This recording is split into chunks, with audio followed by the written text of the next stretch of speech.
O meu nome é Carlos Volney Soares.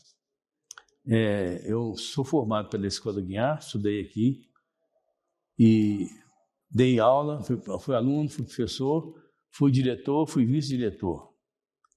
Essa sede aqui, esse prédio, foi construído na minha gestão de diretor. A escola era lá embaixo ainda, e foi uma experiência muito rica, porque era um sonho que existia tanto na escola quanto no INHA de ter uma sede. A escola não tinha uma sede própria, ela ficava abrigada lá no Palácio das Artes, hoje o Palácio das Artes, né? Mas antes não era Palácio das Artes, era uma construção inacabada, estava parada assim. E a escola funcionava, quando eu entrei, né? Onde seria hoje o palco do Palácio das Artes, palco e os camarins, né? Quando o Palácio foi retomada a construção, né? A escola teve que sair de lá e foi oferecida para a escola aquele espaço onde hoje é uma galeria de arte, que eu não estou lembrado do nome, não sei, galeria de arte, não sei. E lá ela funcionou, né? Desde a década de 60, final da década de 60, né? Até 90 e poucos, quando veio para cá, depois da construção da obra aqui, né? E eu tenho, assim, muito carinho pela escola, porque ela sempre teve carinho comigo também, né? Eu tive a oportunidade de frequentar, de conhecer professores, artistas que foram alunos de Guiar, e eu conheci Guiar através deles, eu não conheci pessoalmente, né? O que eu sei dele, assim, tem muita coisa que perde, né? Mas assim, o que eu sei dele é que ele era uma pessoa muito gentil, né? Era um gentleman e tinha as dificuldades físicas para falar, que ele tinha uma dificuldade para o lábio leporino, mas ele era um grande mestre, um grande professor em arte, né? Principalmente na pintura e no desenho. Ele era um excelente desenhista e marcou a Escola Guiar como uma escola de desenho, fortemente de desenho. O desenho era a base, foi a base da Escola Guiar, do curso aqui. O curso da Escola Guiar, esses cursos que existem, no início não era um curso, propriamente, eram aulas esparsas, assim, tinha um caráter assim, de ateliê, um grande ateliê, né? E com o tempo, à medida que ela foi sendo exigente, assim, necessária, a escola passou a ter um curso regular, né? Primeiro curso que era de Belas Artes, depois ela conseguiu ter a autorização do curso de Educação Artística, na área de Educação Artística, e, posteriormente, o curso de Artes Plásticas, que foi o primeiro curso dela, que era Artes Plásticas. Mas o curso a ser reconhecido pelo MEC foi o de Educação Artística. Isso ainda foi lá embaixo ainda, dentro abrigado no Palácio das Artes, né? Bom, então, eu tenho um vínculo muito grande com a escola e tenho uma lembrança muito forte da minha formação aqui, né? E isso foi, e tem sido, e para mim, muito importante. Espero que a escola também seja importante, porque, né, nesse congresso, né, que está sendo comemorado 80 anos da escola, quer dizer, é uma idade muito importante, né? O Guiar morreu com 62 anos, né? Ele morreu.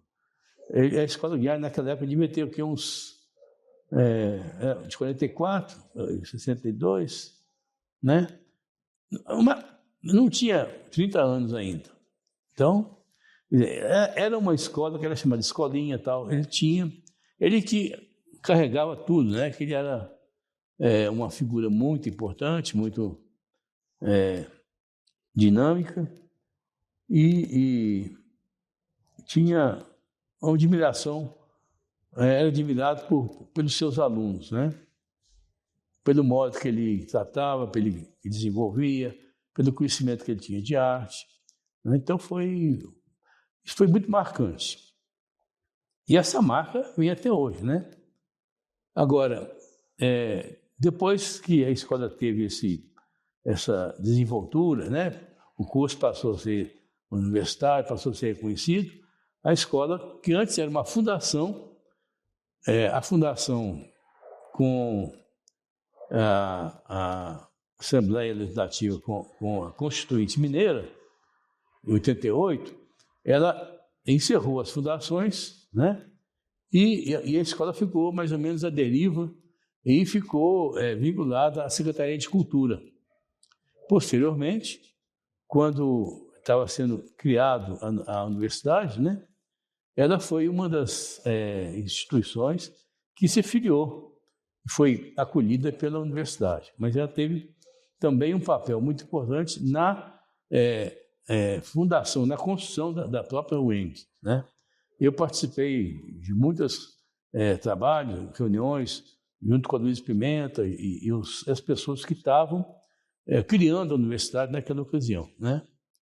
Então, eu acho que ela teve assim, essa importância também, né, de poder participar da fundação, né, da universidade, e a universidade depois reconhece a escola dando a ela esse caráter, né, de uma unidade bem singular, né? Pois bem, a Escola Guiar tem uma presença muito forte, né, nos anos 40 e na cidade de Belo Horizonte, porque ela ficou lá no Palácio das Artes, que estava dentro do Parque Municipal, e o Parque Municipal foi como se fosse uma grande sala de aula para a Escola Guiar, né? Tanto o Guiar dava muitas aulas lá, como depois que ele faleceu e a escola reassumiu, as aulas do Parque Municipal foram continuadas, né? Eu mesmo fiz muitas aulas como aluno, dei muitas aulas no Parque Municipal como professor, né? Aulas de desenho de paisagem. E em relação à pesquisa, a pesquisa da Escola Guiar em arte não era uma pesquisa acadêmica como hoje é, né? Era assim, as pessoas pesquisavam materiais, forma de expressão, tipos de expressões que iriam fazer, né? Formas de arte, né? Tanto da pintura, quanto do desenho, quanto da gravura. Enfim, era uma pesquisa muito do aspecto individual, pessoal. Quando a escola passou para a universidade, ainda não tinha essa tradição de fazer essa pesquisa acadêmica. Isso é muito recente, né?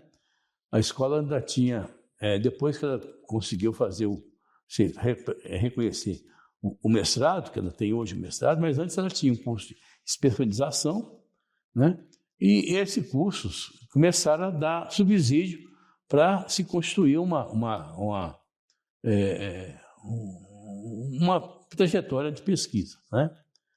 Hoje, a escola está bem sortida, bem servida de ex-alunos, professores que formaram, tiveram mestrado, doutorado. Então, hoje você tem assim, muitos doutores que desenvolvem a pesquisa dentro da escola, né? A pesquisa em arte. E de uma maneira mais acadêmica, mais junto, próximo, assim, daquele que deve ser a pesquisa acadêmica dentro de uma universidade, né? Então, ela teve, assim, uma trajetória muito conturbada, muito rica, porque ela ficou, às vezes, sem abrigo, ficou sem direção, ficou sem dinheiro, né? A escola teve um momento que ela pertencia à Prefeitura de Belo Horizonte. Depois ela acabou se perdendo a Prefeitura. O Estado passou a manter, porque ela teve um vínculo com a imprensa oficial. A imprensa oficial manteve, né, dava o aporte para a Escola Guiar, inclusive o ateliê de litografia que existe na Escola Guiar hoje, ele era da imprensa oficial, né? Passou para lá e muita coisa veio para cá. Um dos diretores da Escola Guiar, que foi muito importante, é o Murilo Rubião, que era ligado à imprensa oficial, foi o criador do suplemento literário, mas antes ele foi diretor da Escola Guiar. Foi um diretor que sistematizou, que deu uma formação, um aporte, uma coisa para a escola se constituir como escola, né? Depois dele, teve um momento que ela teve que sair da imprensa, a imprensa oficial passou reformas e foi criada as fundações. E a Escola Guiar passou a ser vinculada à Fundação Escola Guiar. E a Escola Guiar era da Fundação Escola Guiar. E a Fundação, ela recebia valores e tal, mas a escola também arrecadava dinheiro da cobrança, né, de mensalidade dos alunos para poder... E a escola, então, teve um momento assim de se organizou com isso. Quando acabou a fundação, né, ficou num momento assim muito, digamos assim, no limbo, né? Não tinha uma certeza de que ia acontecer. Mas aí, quando ela passou a ser vinculada à Secretaria de Cultura, né? Antes da Secretaria de Cultura tinha um outro órgão que era ligado diretamente ao governo, ao Estado, né? E a escola sempre teve uma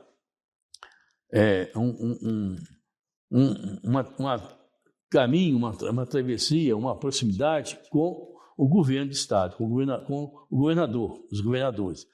Primeiro porque ela foi fundada a partir do Juscelino, que era prefeito. Depois Juscelino foi governador do Estado, e a escola teve essa oportunidade de ter sido acolhida, mesmo que precariamente, né, sem sede, sem nada, mas ela podia se manter, se segurar.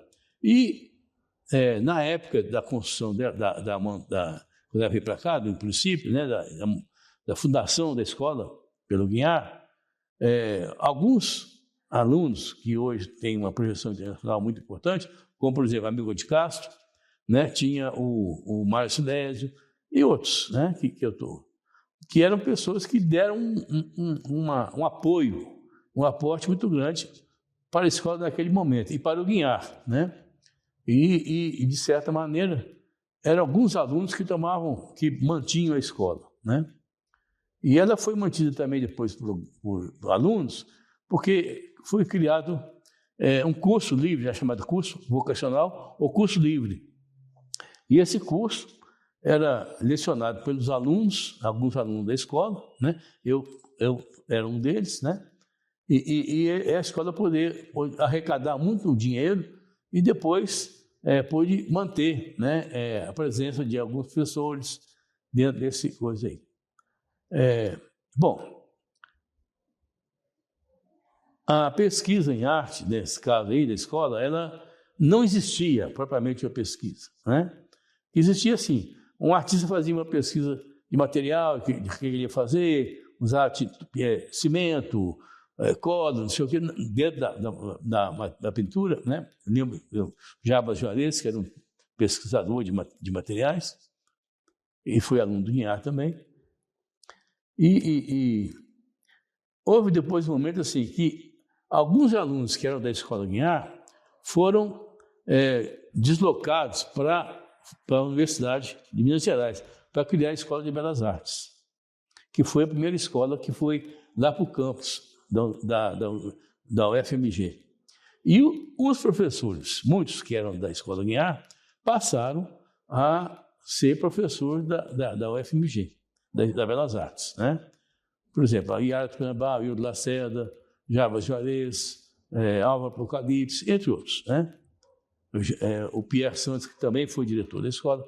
Quando eu entrei para a escola, ele que era o diretor, o Pierre Santos, né? Faleceu há pouco tempo. Enfim, a escola teve algumas pessoas que foram importantes para poder manter, segurar a escola mesmo que ela estava sem abrigo. Então, ela foi abrigada pela boa vontade, pelo carinho, pela benevolência de muitas pessoas que tiveram simpatia e acolhiam mesmo a questão da arte, né? Da pintura, do desenho, enfim. Tinham uma disposição para isso.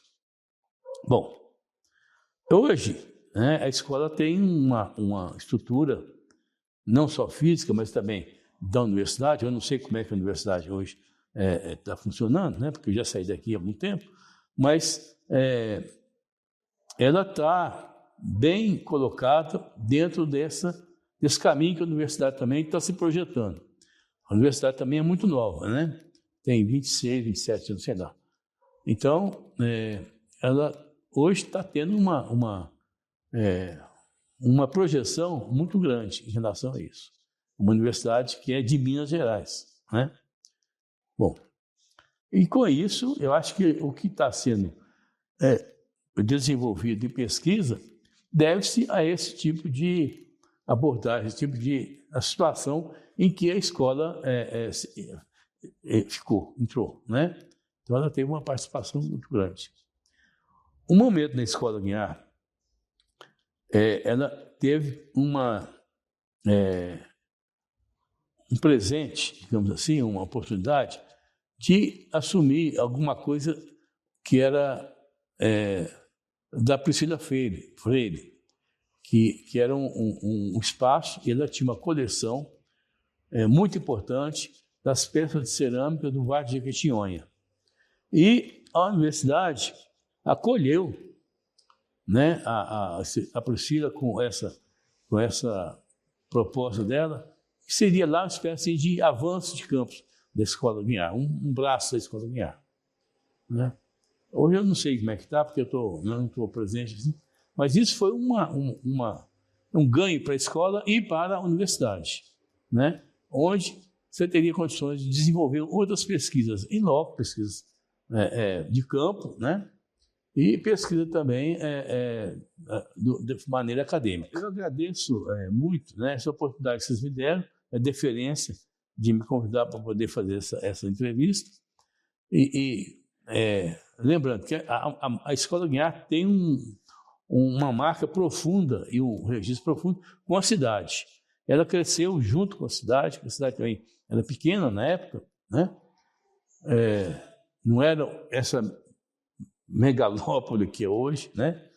A cidade era pequena, as pessoas andavam na rua com mais dificuldade, os postes ficavam no meio da rua, né?